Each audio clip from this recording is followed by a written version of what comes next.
Was aber am Dorf am spannendsten ist seine Nähe zur Natur.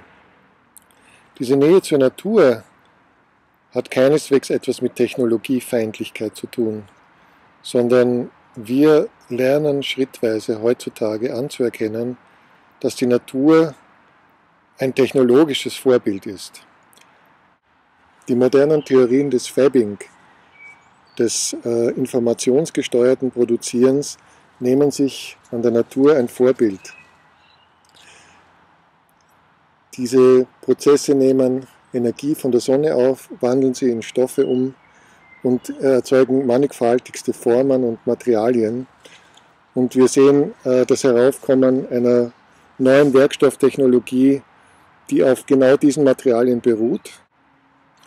Und daher glaube ich, dass ein ländlicher Raum, der angebunden ist an die Wissens- und Könnenspotenziale der Welt und der seinen Reichtum an biogenen Ressourcen optimal zu nutzen versteht, um dessen Zukunft braucht einem nicht bange zu sein.